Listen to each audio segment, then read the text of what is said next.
Estão vendo minha tela aqui, gente? Sim. Sim, tá na prova. Ótimo. Pois bem, a prova teve um período mais curto, né, de realização. Nós também tivemos alguns atrasos na hora de postá-la, porém a gente diminuiu também as questões, colocamos algumas de múltipla escolha, porque imagino que talvez vocês não tenham consumido muito tempo de vocês aí para a realização da prova. Vocês tiveram aí o equivalente a uns 2 dias e meio, né? Pois bem, a prova mesclou entre atividades dissertativas puramente e atividades abertas, tá? Primeira questão da prova, basicamente, era um esforço de se definir dois conceitos: extensão rural e assistência técnica. O que eles se aproximam, o que eles se diferenciam, né? Como que vocês poderiam, a partir do que nós debatemos aqui no nosso curso, estabelecer essa distinção, tá? Eu coloquei um teto ali, aproximadamente 15 linhas, para que vocês utilizassem daquele espaço para dissertar. Lembrando que, por se tratar de uma prova dissertativa, o único instrumento de avaliação que a gente tem o único instrumento de avaliação que a gente tem é o que vocês escrevem. Então, esse processo dissertativo ele é fundamental. Por isso que eu coloquei 15 linhas aí como uma quantia X para vocês dissertarem. Beleza? De um modo geral, o que esperava nessa questão? Trazer a distinção entre os dois conceitos. Enquanto a extensão rural muitas vezes pode ser vista como um conceito mais amplo, que envolve uma atividade técnica, mas nem sempre e apenas técnica, a assistência técnica geralmente tem um caráter mais pontual, mais voltado para a resolução de um determinado problema, seja na questão produtiva, da eficiência do processo produtivo, ou alguma questão de ordem técnica de um produtor. Número 1. Número 2, geralmente as atividades puramente de assistência técnica, elas podem lidar com os pequenos produtores, mas elas também têm como um público-alvo, geralmente, os médios e grandes produtores. Um terceiro aspecto, geralmente a assistência técnica está contida na extensão rural, mas não o contrário, né? E aí, claro, isso vai depender, obviamente, da visão de mundo que se tem de extensão rural. Se a gente assume uma visão de mundo, por exemplo, da extensão rural como um processo difusionista, assistência técnica e extensão rural são quase que sinônimos. Mas o nosso esforço aqui no curso foi mostrar essas diferenças, né? A gente parte de um pressuposto que a extensão rural ela envolve uma dimensão da assistência técnica, mas também lida com aspectos sociais, culturais, políticos, geralmente do pequeno produtor. Essa era a ideia básica aí, né, que vocês poderiam dissertar sobre essa questão. Alguma dúvida, alguma observação com relação a essa questão 1? Referente à prova? Alguma crítica, claro, algum complemento?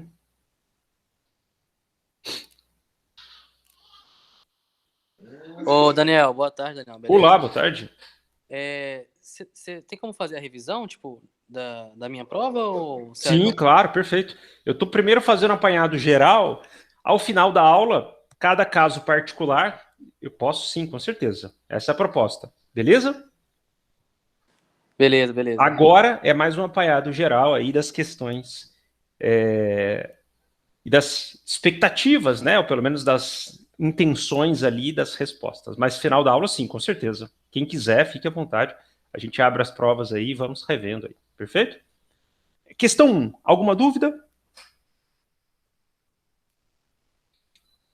Beleza? Podemos passar para a questão 2?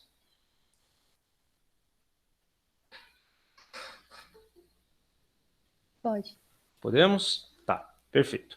A questão 2, então. A questão 2, ela basicamente é uma questão de verdade ou falso, né? E claro, se fosse falso, vocês explicariam por que a sentença é falsa, né? Então vamos lá. Primeira sentença. Pode-se inferir que a extensão rural muitas vezes utiliza da assistência técnica, porém a assistência técnica não tem como objetivo central a extensão rural. Verdadeiro ou falso?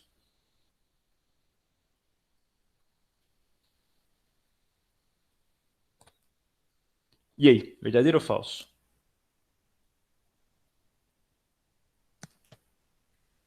Verdadeiro. Verdadeiro, como a gente comentou na questão anterior. Perfeito? Questão 2. A extensão rural. Questão 2 não, item 2 da questão 2. A extensão rural envolve um processo de diagnóstico e construção coletiva do saber que lida com os limites técnicos, sociais e culturais dos produtores. Verdadeiro ou falso? Verdadeiro. Verdadeiro, correto? Essa é uma diferença da extensão rural para assistência técnica. Questão 3. Assistência técnica envolve um processo de resolução de problemas e geralmente está voltada para os médios e grandes produtores. Verdadeiro ou falso? Verdadeiro. Verdadeiro, como comentamos anteriormente. Item 4. Na literatura acadêmica é possível observar que há diversas concepções, muitas vezes conflitantes, do que seja a extensão rural. Desta forma, sua distinção envolve uma visão prévia de mundo como um pressuposto conceitual. Verdadeiro ou falso?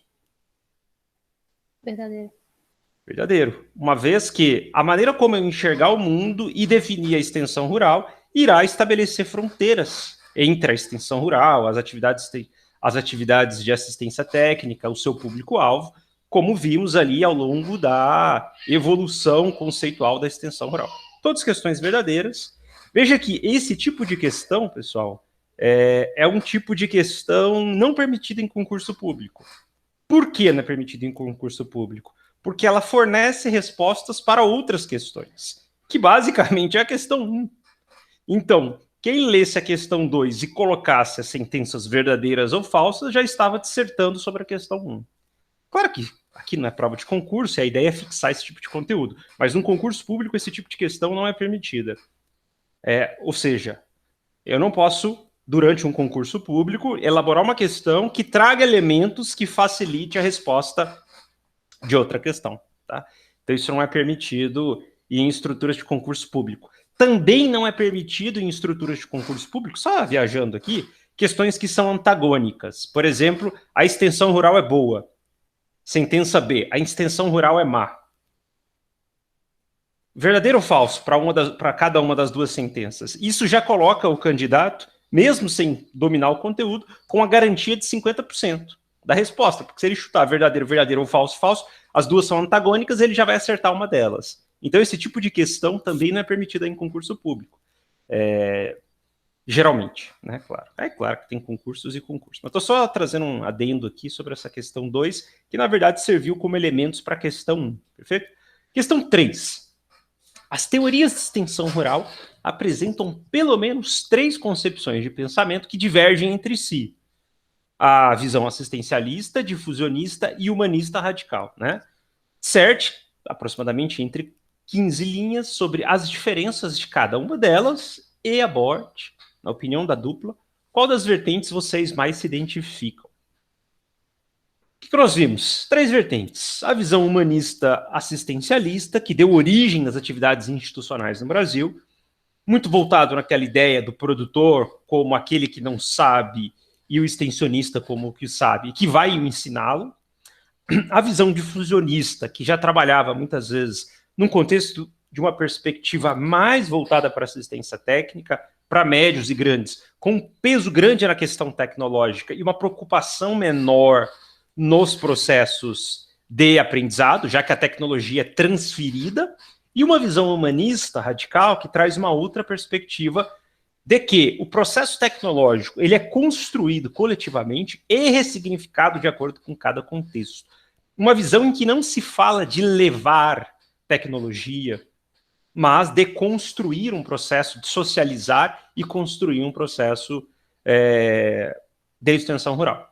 Não existe uma melhor, uma pior. Claro que eu tenho a minha opinião, você tem a sua.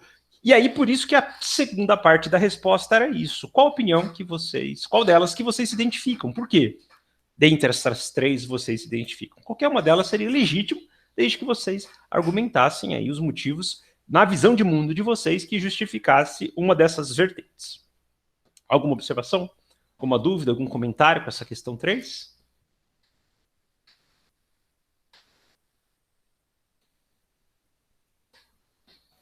Beleza, pessoal? Não, Tranquilo? Os demais também? Tranquilo. Tá. Questão 4 ela é muito similar à questão 2, já que é uma questão de verdadeiro ou falso, né? Então vamos lá.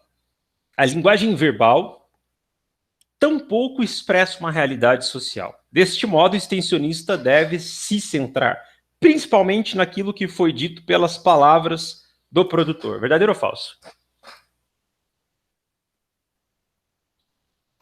Falso. Por que falso? Agora sim, temos que justificar. Por que é falso? Porque muitas vezes a linguagem não verbal diz muito mais do que a verbal. Perfeitamente. Foi os relatos que nós comentamos, a cultura do silenciamento em nossa sociedade. O indivíduo fala, sim, pode vir, eu quero o seu serviço, eu quero a sua contribuição, o meu problema é esse, mas a linguagem não verbal mostra que ele não tem interesse nenhum, que ele está sendo cordial muitas vezes, que ele tem receio de negar. Isso é muito comum nas atividades de extensão rural. Ou seja, compreender que a linguagem não verbal ela é fundamental, para além do que é dito. Perfeito?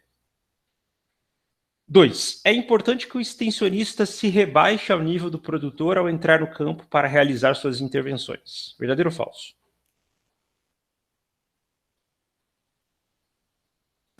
Falso. Por quê? Porque não existe essa ideia de que o produtor esteja num nível abaixo do nosso, né? Isso é uma ideia, de certa forma, prepotente.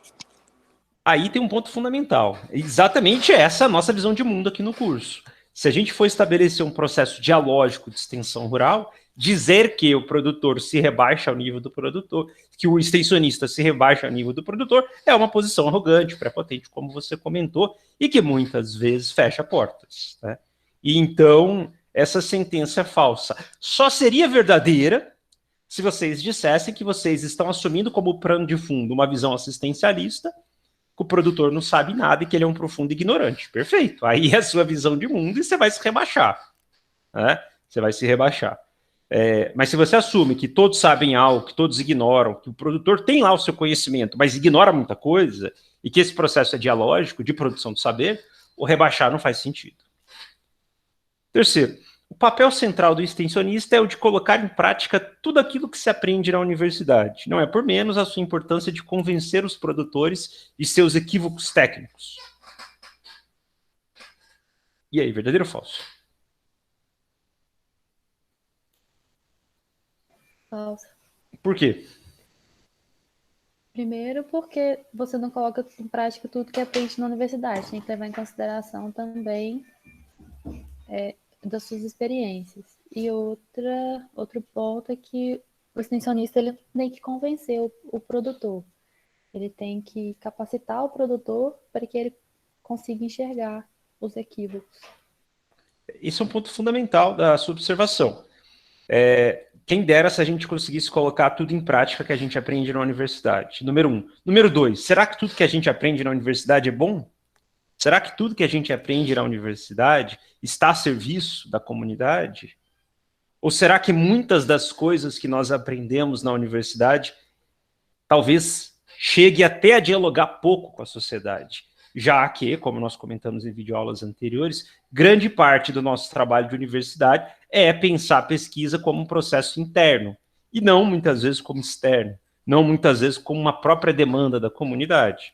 Essa é uma provocação. E aí a segunda que você comentou muito bem, o convencimento, essa palavra de convencer, é quase que um exercício de dizer, olha, eu sei o certo, você não sabe. E como uma criança, vou convencê-lo a seguir isso. Diferente de um processo reflexivo de construção de ideias. Quando eu digo, eu já sei, agora eu vou te convencer. Eu estou estabelecendo um processo hierárquico. Ainda que a gente saiba que em determinados contextos o indivíduo queira pular de uma ponte, eu posso tentar argumentar com ele o sentido da vida, né? Enfim, se isso é ou não um processo de convencimento, está muito na fronteira da etimologia da palavra. Mas o que a gente traz aqui é que esse processo de convencer, ele estabelece muitas vezes uma hierarquia de algo que alguém que diz que sabe e que vai orientar o outro que não sabe. O que diverge muito desse nosso esforço. Ainda que muitas pessoas saibam muitas e outras pessoas saibam outras coisas menos, esse processo ele é muito dialógico, porque em todo processo de ensino, geralmente há um processo de aprendizado. Exemplo mais simples disso. Preparem uma apresentação sobre um determinado assunto nas ciências agrárias e realizem essa apresentação para alguém. Depois reflitam. Vocês aprenderam ao preparar essa apresentação? Na maioria das vezes, a gente aprende mais quando a gente prepara uma apresentação para socializar um conhecimento do que quando a gente estuda por si. Inclusive, essa é uma das ferramentas, inclusive pedagógicas, em processos de aprendizado, né? E o que mostra que esse processo de convencimento ele é bem relativo. Beleza, pessoal? Alguma observação com relação a isso? Podemos seguir para a próxima?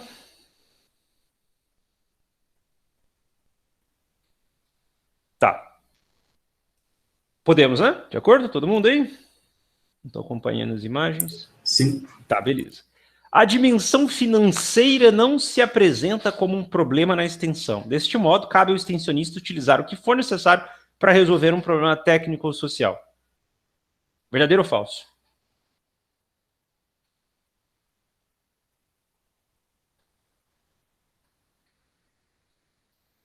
Falso. Por quê? A questão financeira ela é um problema tanto quanto a gente pensa de recursos vindo de governo, quanto a gente pensa no público da extensão também, porque geralmente são pequenos produtores que não têm um recurso financeiro tão grande. Então, o que a gente tem é uma adaptação do que tem disponível para solucionar o problema. Exatamente. Quem dera se as questões orçamentárias e de recurso não fossem um problema. Quem dera se todo produtor tivesse acesso ilimitado a crédito para aquisição de máquinas agrícolas, para capacitação, para insumos. A dimensão financeira é um grande problema no processo de extensão, né? O que coloca, muitas vezes, o trabalho extensionista muito limitado. Então, isso é fundamental. Inclusive, do ponto de vista tecnológico. Eu quero propor algo para o produtor. Eu tenho que compreender se a minha proposta está relacionada com a capacidade orçamentária do indivíduo, por exemplo. Às vezes a solução é fantástica, mas ele não tem recurso. E aí? Né? Claro que cabe o extensionista utilizar o que for necessário, mas a questão orçamentária ela é crucial nesse processo. Observações? Podemos passar para o próximo.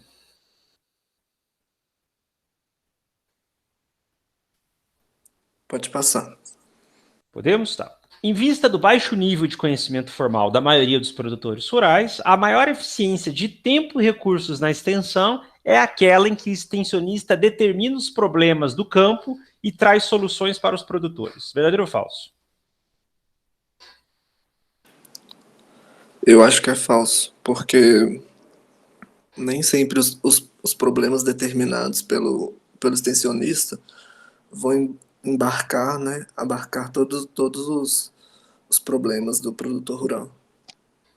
Exatamente. Se isso não é um problema para o produtor, como é que vai ser eficiente se eu digo que é um problema para ele e ele não considera isso como um problema? O que nós estamos fazendo? O contrário de um processo de eficiência em termos de tempo e recurso. É queimar recurso, queimar tempo com algo que não faz sentido para a pessoa. E aí que está o ponto central. Quem determina o problema? O problema é para quem? Para o extensionista ou para o produtor? Claro que o papel do extensionista é esse esforço de diagnóstico, de reflexão, de apresentação dos desafios. Mas quem vai internalizar o problema é o produtor. O extensionista, sem dúvidas, vai ter uma grande contribuição em mostrar o leque de desafios que o produtor está inserido. Mas quem vai internalizar o problema é o produtor. É o mesmo exemplo, por exemplo, terapêutico. O psicólogo ou psiquiatra pode estabelecer vários diagnósticos de problemas. Mas quem determina o que é problema, a partir da tentativa de solução, é o paciente. E não quem estabelece o diagnóstico. Por isso que muitos falam, né, na psicologia, na psiquiatria, não existe tratamento se o indivíduo não quer. Né? Ou seja, se isso não for um problema para a pessoa, não existe tratamento. Né? Claro, entrando na fronteira do limite, das questões de internações compulsórias, enfim, né? Mas só trazendo um paralelo aí. Podemos passar para a próxima? Pode passar. Tá.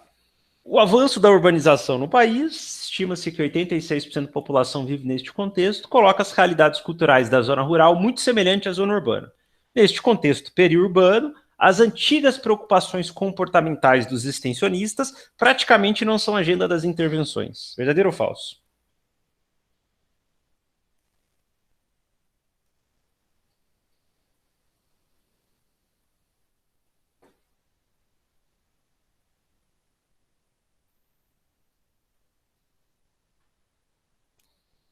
E aí?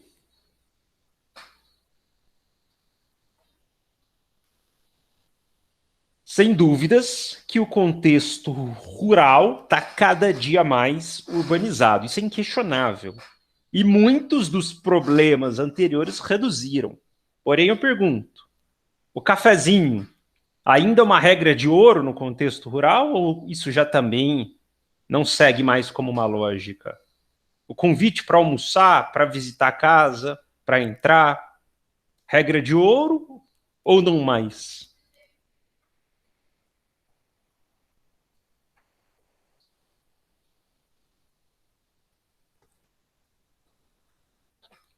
E aí, pessoal?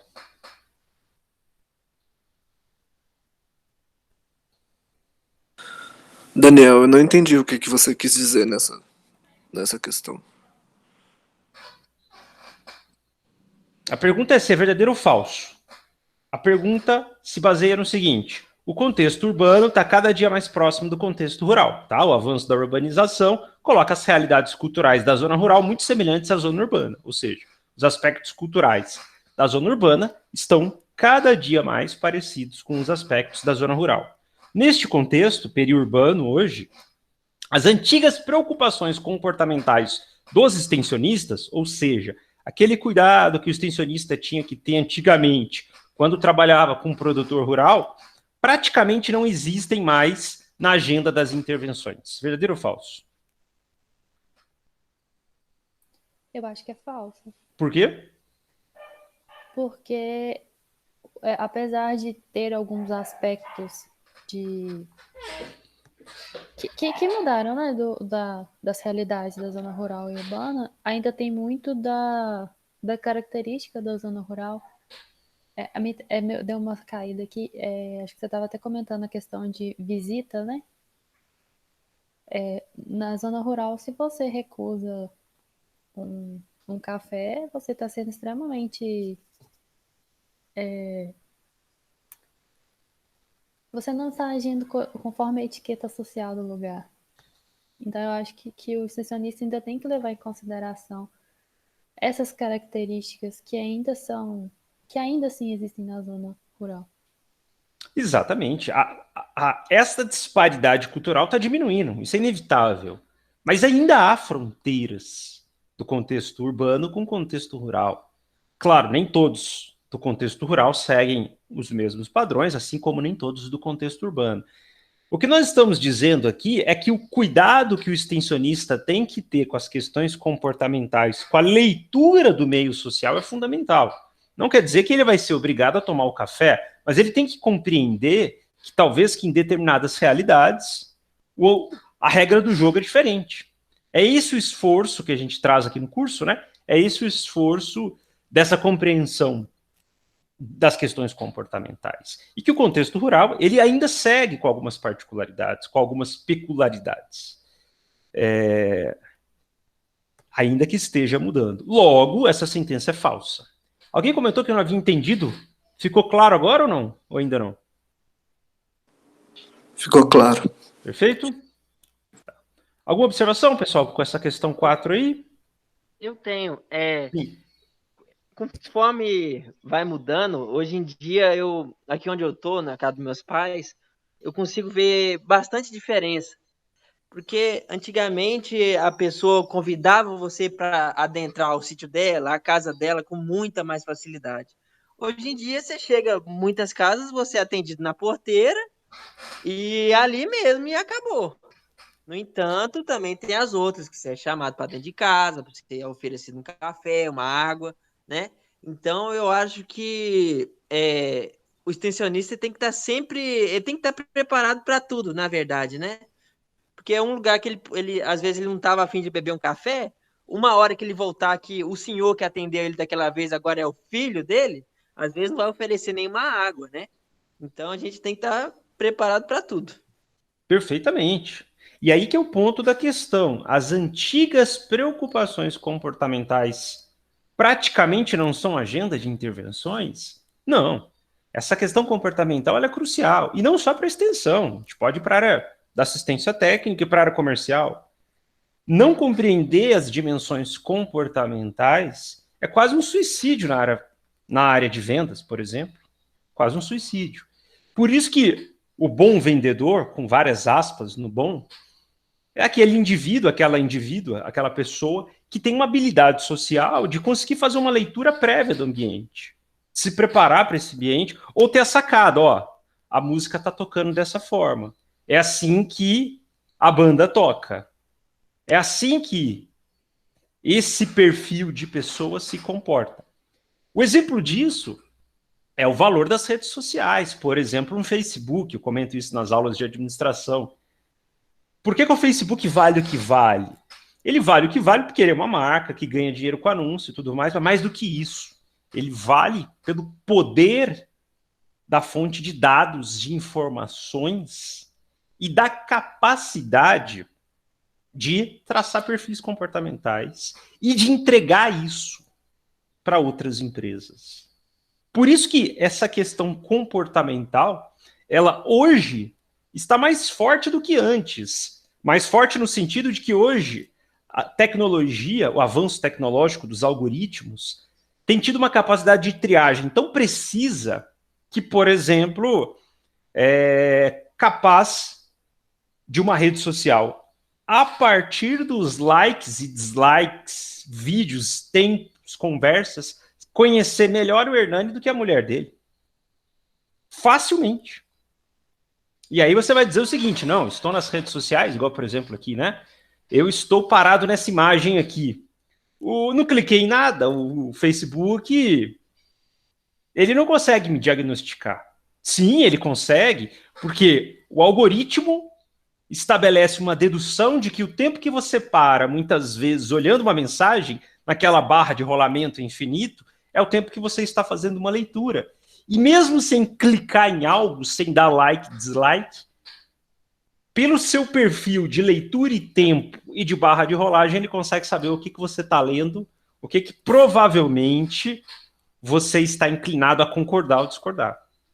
Um profundo estudo do comportamento da natureza humana, para quê?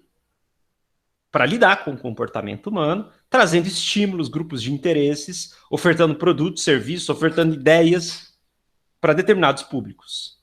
Essa questão é fundamental. Por isso que essas empresas valem o que valem hoje.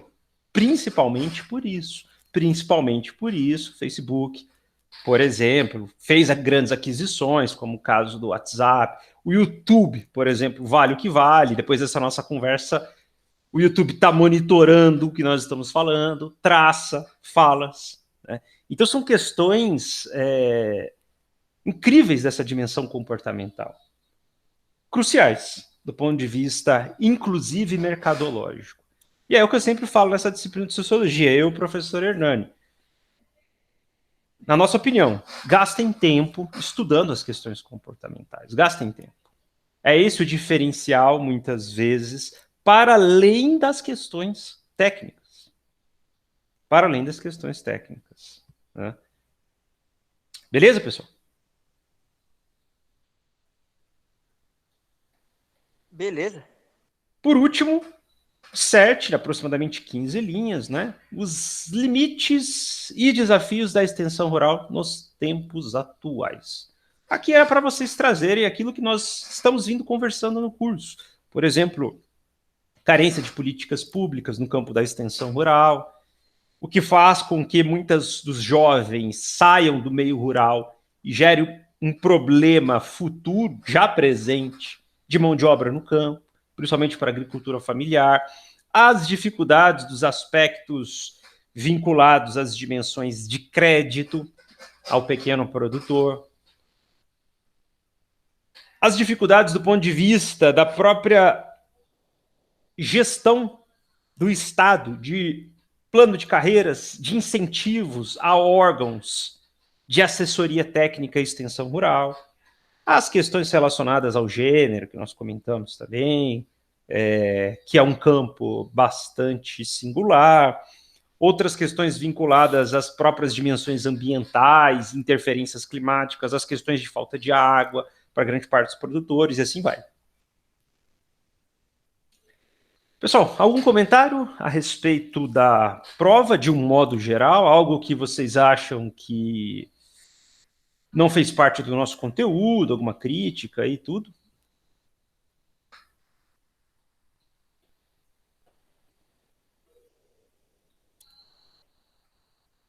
Ô, Daniel, eu achei ela bem. Eu acho que ela foi mais interessante realmente por fazer em dupla. Porque sempre tem a dualidade, né? Você coloca ali a sua opinião e fala, ó, e aí o que você acha? Às vezes a pessoa discorda, mas pela discussão você acaba chegando num consenso, né? Então eu achei, tipo, na minha opinião, é bem mais interessante fazer em conjunto mesmo. Porque já tem a discussão na aula e na prova também, né? Esse ponto que você trouxe, o Vitor, da prova sem dupla, né? É uma questão que a gente tem que pensar do ponto de vista ideológico, e ideológico aqui eu me refiro aos valores do nosso sistema educacional. Até onde o nosso sistema educacional não reproduz um padrão de hiperindividualização, de um discurso meritocrático, de uma sociedade pautada no individualismo absoluto. Né? Quando a gente adota sistemas avaliativos individuais e ranqueia as pessoas no final, que é o que o nosso sistema faz, só ver o CR de vocês, o CR de vocês tem uma posição ainda, não é só o CR, tem o CR e uma posição, tem um ranking, e que é recompensado, entre aspas, a partir da matrícula. Um sistema de disputa legitima uma regra de mercado de disputa. Se isso é bom ou mal, aí a gente entra no juízo de valor moral e ético. Mas antes dessa discussão do juízo de valor moral e ético, há uma lógica. Essa é uma lógica hiperindividualista. Resta a gente saber se essa lógica hiperindividualista que está presente no mercado se move sempre dessa dimensão ou se é a cooperação que muitas vezes estabelece a sociedade enquanto sociedade. Ou seja, a competição é muitas vezes a força motriz da sociedade, sim. Mas até onde a competição ela é extremamente individualizada ou há uma cooperação para a própria competição? Então, a dimensão da cooperação, na minha opinião, ela é crucial, uma vez que um trabalho de extensão ele não existe se for cooperativo. A publicação acadêmica hoje, cada dia mais é coletiva. Professor Hernani, tá aí, Hernani? Eu não vi, ele tinha chegado. Cheguei um pouquinho atrasado, mas você pode me responder qual que é a probabilidade, Hernani, de um pesquisador na área de ciências agrárias ser um grande pesquisador escrevendo os artigos sozinhos hoje? Muito, muito rara, né, a possibilidade, porque ele não tem como, ele escrevendo sozinho, ele não vai ter credibilidade lá nas revistas que, né, gostam ou pedem que tenham mais autores, e fica muito difícil para ele fazer tudo, né, se ele não estiver fazendo parte de um grupo de pesquisa, de uma equipe. Ele não consegue produzir sozinho, ele produz, mas a quantidade de artigos dele vai ser muito pequena. Exatamente, ele precisa, perdão, Hernani, ele precisa socializar tecnologia, ele precisa socializar recurso, ele precisa de mão de obra coletiva para as análises, para a escrita. Então, assim, a área de ciências agrárias, do ponto de vista acadêmico, a regra do jogo é um trabalho coletivo.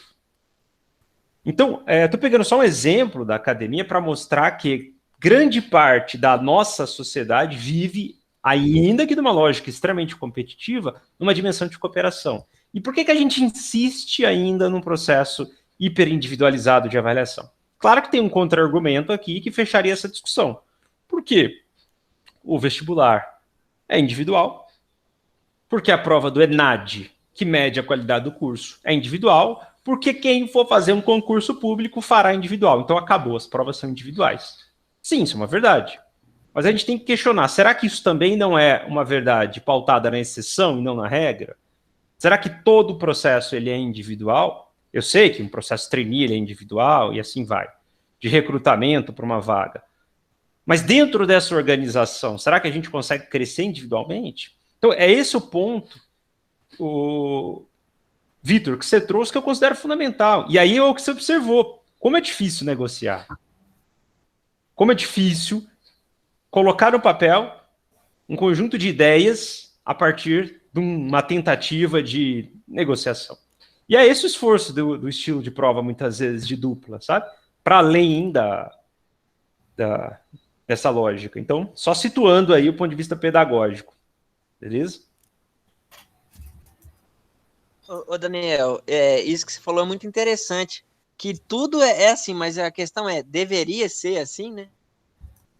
Aí entramos num ponto de formação de uma filosofia política, com certeza. E aí, o que eu quero para o futuro? Aí sim, eu quero para o futuro. Que sociedade que eu quero constituir no futuro? Né? Que, claro, a gente vê hoje um discurso muito forte, eu coloco aspas no discurso, tá? Ou melhor, eu vou colocar aspas na economia compartilhada. O que nós estamos vendo hoje? Cada dia mais um discurso, entre aspas, da economia compartilhada. Que compartilhada é bem relativo, mas é o discurso da moda, a economia compartilhada. Como uma estratégia de aumento de eficiência e redução de custo. Então, numa sociedade com os recursos são escassos, isso eu acho que ninguém consegue negar, que seguimos um processo constante de crescimento demográfico, ainda que há estimativas que em 2030, 2050 essa curva caia, é uma estimativa, obviamente,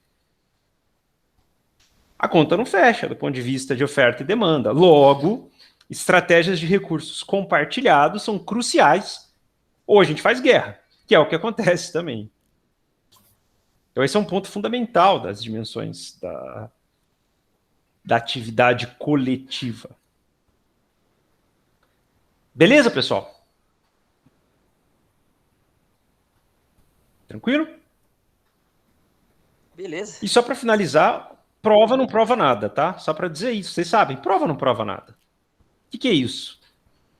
O que isso mede? Uma prova de que vocês gastaram o quê? 1h30 com relação a 7, 8 encontros que nós trocamos 4 horas, 3, 4 horas de ideias. Isso não mede nada. Prova não mede nada. Esse tipo de prova, principalmente. Só que é um instrumento obrigatório. A gente não pode não dar prova, é obrigatório um instrumento de avaliação. Ele segue regras hoje, cada dia mais engessadas, num sistema normativo que é positivo e negativo. Mas o que muda? Além de uma nota com um grau de abstração. E qual que é o grau de abstração? Quem avalia sou eu, Hernani. É a nossa visão de mundo avaliando a visão de mundo de vocês. Ainda que tenha uma certa objetividade, é uma subjetividade muito grande no processo avaliativo. E aí há um peso quase que totalitário na figura do professor. Quase não, 100% basicamente, totalitário. E que a gente poderia, inclusive, questionar. E aí, por que a gente não poderia adotar um sistema de uma avaliação 360, que vocês também avaliassem a própria resposta, os colegas e tal? Aí, claro, vocês podem responder muito simples, né? Porque a gente não recebe para isso. Vocês recebem para isso. Então, a função sua, né? Lógico, sim. Essa é a regra do jogo. Mas, para além disso, e aí? É muito complicado quando a gente pensa esse sistema avaliativo centrado unicamente na figura do professor, como um Deus Sol Rá, e que vai dizer se vocês acertaram tudo, parcialmente, um pouquinho ou nada.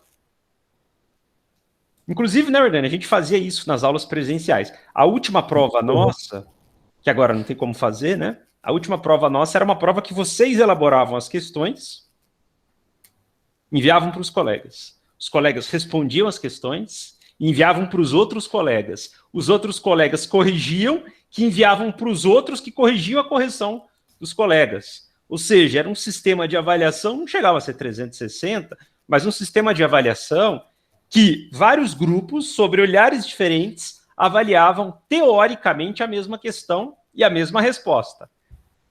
O que acontecia geralmente, Hernani, nessa metodologia nossa, nessa dinâmica nossa? Em que sentido que você fala?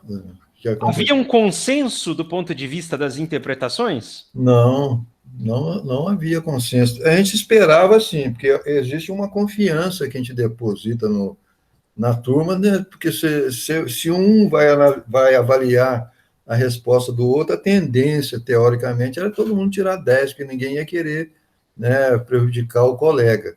Mas isso nunca aconteceu. O pessoal, eles faziam uma análise fria mesmo, né, e falavam que tinha que ser, que eles interpretavam. Mas não tinha consenso, não. Tinha uma discussão muito boa, né, em termos da avaliação da resposta e em termos também da elaboração das perguntas, né, que eram feitas.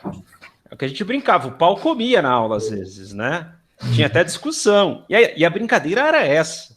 Era mostrar que, olha o grau de subjetividade que é um processo avaliativo. Pena que a gente não pode fazer isso nessa disciplina, obviamente, mas era esse o esforço. Olha o grau de subjetividade. Então, como é que a gente fica preso a esse instrumento como uma verdade? E o que isso mede efetivamente o conhecimento? Tá? São questões interessantes para a gente pensar do ponto de vista pedagógico. Não é o escopo da aula aqui, mas como nós estamos falando de sociologia, é só uma provocação. Quem merece uma nota 10? Aquele que chegou na aula sabendo muito, porque já vinha com experiências, aprendeu um pouco, porque já sabia muito pela vivência ou por ter feito um curso técnico, e tirou 10, ou aquele que entrou numa sala de aula, não sabia nada, aprendeu muito, porque não sabia nada, e tirou 5 na prova. Quem que aprendeu mais? O que tirou 5 sem saber nada, ou o que tirou 10 aprendendo muito pouco, porque só colocou em prática aquilo que já sabia?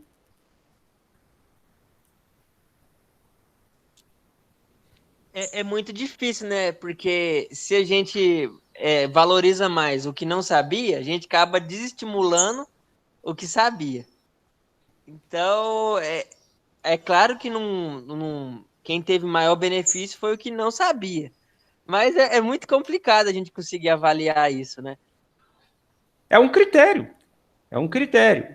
Quando a gente avalia, a gente estabelece um critério. E quando a gente estabelece um critério, a gente julga o que a gente considera certo ou errado. Esse é um exemplo de como que o sistema avaliativo ele tende a beneficiar, lembrando que a avaliação é punição.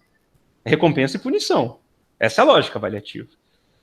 Lembrando que um sistema de recompensa e punição, ele tende a fortalecer aquele que já sabe, que traz e que herda um capital, em detrimento daquele que pouco sabe, muito aprende, mas não consegue chegar, talvez, ao nível do conhecimento daquele que já herdou.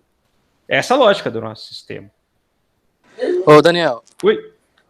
E eu também penso assim que, tipo, se a gente, depois que forma, recebe um certificado que nós sabemos, no mínimo, 60% daquele curso, né? E se a pessoa não sabe nem 60% daquele curso, mesmo ela chegando com nada e aprendendo só 50%, se ela receber esse mesmo certificado que alguém sabe 80, 90, 70, 60 que for, seria um pouco... você está dando para ela um certificado de algo que ela não tem, por mais que ela tenha se beneficiado mais naquele aprendizado, sabe? E é engraçado, porque tem escolas que são 70% que precisa da matéria, né? Porque você pensa, 60%, 40% é muita coisa. Se você passa com 60%, você deixou de aprender 40%. Isso também deve ser levado em conta. Aí entra o CR, que você falou, né? Quem consegue passar com uma nota maior, tem seus benefícios lá, tem suas regalias, digamos assim, né? Exatamente, você tocou num ponto interessante. Mais uma vez, um sistema punitivo que, no final das contas, vai dizer que todos estão certificados ou não. O ponto é, quem diz que você aprendeu 40%, 50%, 60% ou 70%? Quem diz?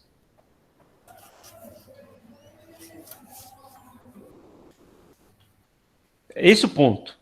Por que alguém diz para você que você aprendeu só 10% da disciplina?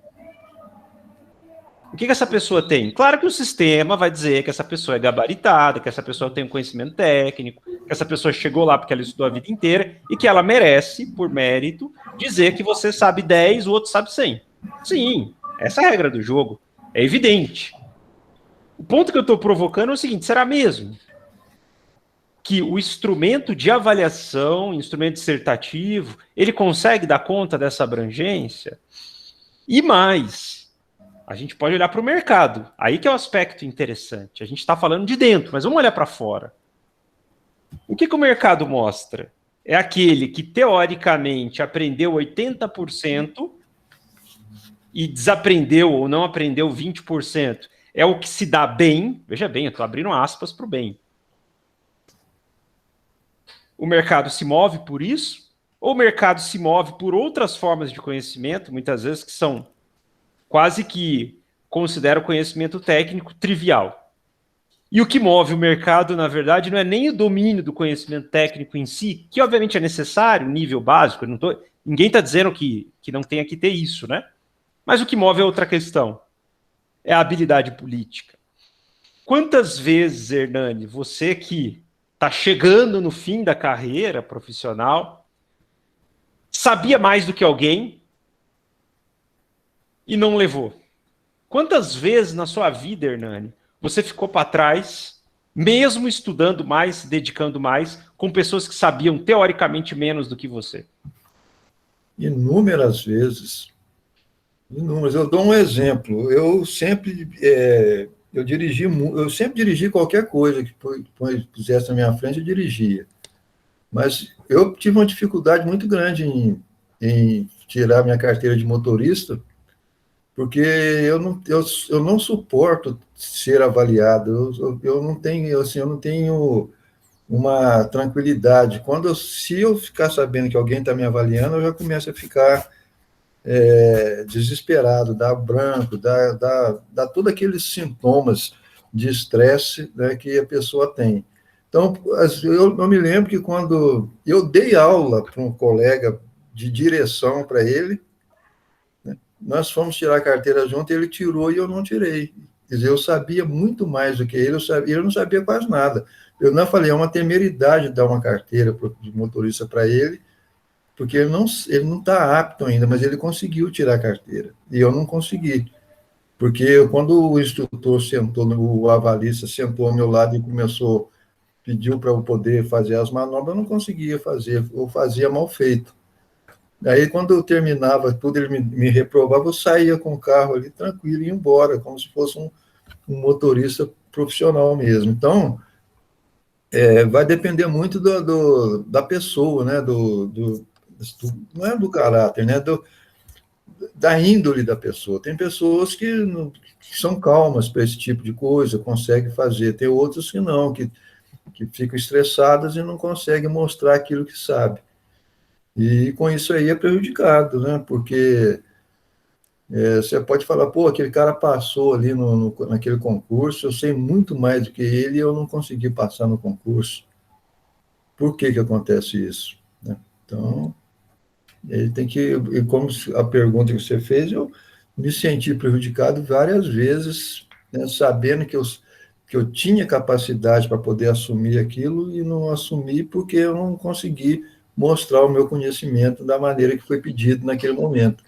Enquanto um outro que talvez tivesse menos conhecimento do que eu, ele conseguiu mostrar naquele momento, né, a capacidade dele. Então, é aquela subjetividade, né, e as circunstâncias que vão envolver aquele exato momento que você está sendo avaliado. Exatamente. Ana, você levantou a mão? Sim, era só para complementar do Hernani, que uma vez eu estava discutindo isso com o professor Mauri, lá na sala dele, que ele mesmo falou que tem pessoas que passam com 60 que sabe mais do que quem passou com 80. Exatamente. Então, a nota não define o quanto que a gente sabe. Esse é um aspecto, por exemplo, nas provas dissertativas. Tem colegas de vocês que têm uma dificuldade na escrita, por questões de formação, mas que tem uma habilidade com a fala incrível. E o que acontece? Fala muito bem, mas tem uma dificuldade de colocar as ideias no papel. A nota dele na prova não vai lá muito bem. Mas quando abre a boca, e qual que é o nosso processo avaliativo? Ele é oral? Não. Então, esse é um exemplo de como, muitas vezes, o que a gente mede nem sempre mede o que é medido quando se sai da instituição. Esse é um exemplo. Se a gente tivesse, aí que entra o ponto que eu estou dizendo. Temos que ter instrumento avaliativo? Sim, mas o sistema competitivo tem que ter, isso é inevitável. Foi aí que o Matheus comentou, não dá para competição, tem que ter avaliação. O ponto é, até onde a gente, pensando em questões de mercado, ficaremos presos a esses sistemas avaliativos que focaliza uma questão de pergunta e resposta, provas fechadas ou dissertativas, que tem a sua importância, claro, mas que nem sempre representa a realidade do mercado. É muito pouco provável que num processo seletivo de um trainee, vocês vão ter um questionário de verdadeiro ou falso, ou dissertativo. O cara falou, você tem 1 minuto para apresentar a sua ideia, vai lá, fala. E a pessoa às vezes não tem uma habilidade para escrita, que obviamente é importante, ninguém está negando isso, mas fala muito melhor. Mas o nosso sistema não considera a fala. O nosso sistema de avaliação não considera habilidade política, e é isso que o Hernani comentou nesse caso. O nosso sistema não considera, basicamente o que o Hernani falou agora, que são as questões de ordem emocional, como é que o indivíduo lida sob uma pressão. E mais, como é que o indivíduo faz bastidores, que é uma coisa, do ponto de vista moral, errada, mas é o que rege o mercado. Bastidor. Bastidor. E aí que entra o ponto fundamental. O que a gente está aprendendo disso? Até onde o instrumento de avaliação mede o que efetivamente o mercado mede? Mercado que eu me refiro. As outras dimensões. Quando eu perguntei para o Hernani foi muito modesto na fala dele. Mas várias vezes o Hernani, dominando mais, não passou porque era negro, né, Hernani? Várias vezes na sua vida, né? Também, exatamente. Empresas, inclusive. Empresas. Ou seja, um julgamento basicamente pautado num estereótipo. E um dos casos que você conta, que a gente vai discutir na aula de racismo, o cara praticamente falou isso para você, né, Hernani? O cara falou, ó, meu amigo, Foi. Como é que eu vou... Olha o outro cara, né? Foi aquele caso, né, do japonês, né? Ou seja, o Hernani estava disputando uma vaga, era comercial, não era? Alguma coisa assim? Era, uhum. Com um japonês de São Paulo. O cara falou, você é de Minas, negro, o cara é japonês de São Paulo. Quem puxa mais venda no mercado? Sociedade racista, blá, blá, blá e tal. Então, assim, são exemplos que mostram... E aí, claro, a gente pode dizer se isso é certo ou errado. Obviamente que hoje é crime isso. Mas, enfim, como que o sistema de avaliação nosso ele é muito limitado. E aí que entra o ponto que eu estava dizendo, que há vários pedagogos que vão dizer que o interessante seria se a gente utilizasse várias ferramentas de avaliação. Por exemplo, e aí o peso que a gente vai dar em cada uma vai depender do juízo de valor de cada um. Mas, por exemplo, um instrumento de avaliação interessante seria, em cada disciplina que vocês entram, vocês fizessem uma prova, que é o exemplo do ENAD hoje. Teu conhecimento é esse. No final da disciplina, qual que é o teu conhecimento sobre o mesmo assunto? Ele aumentou, ele manteve o mesmo, ele diminuiu? Que é a lógica do ENAD. E esse é um instrumento relativamente interessante para dizer o seguinte, o que teve de processo de aprendizado sobre um determinado assunto nesse período? Número 1. Um segundo ponto de instrumento de avaliação é: ficaremos presos a um estímulo dissertativo, a um estímulo de afirmativas e negativas, né, de uma prova analítica, ou utilizaremos outras formas avaliativas, como, por exemplo, uma prova oral, como, por exemplo, um trabalho em grupo, que é uma apresentação, e o indivíduo é avaliado pela apresentação e pelo conteúdo. Então, são formas, na minha opinião, interessantes, sem considerar a perspectiva dos próprios pares avaliar. Isso muda também. E sai daquela visão centrada unicamente na figura do professor, que às vezes está até dissociado da realidade. Dissociado da realidade. Então, esse processo avaliativo feito pelos pares, mas também feito pelo professor, e aí a gente poderia até viajar, feito pela comunidade, dependendo da disciplina. Mas é claro, isso dá muito trabalho, então larga a mão, vamos ficar perdendo tempo com essas baboseiras, não. E vamos fazer o arroz com feijão, 2 provinhas dissertativas, 40 pontos cada uma, um trabalho valendo 20 perguntas e resposta. Quem não gostar, o problema é seu. e no final das contas, quem manda é o professor, né? Infelizmente, é muito isso que a gente vê, né? É. Mas enfim, pessoal, vou finalizar nosso bate-papo aqui, só da gravação, tá? Se vocês quiserem trazer alguma questão aí sobre esse tema, fique à vontade, beleza?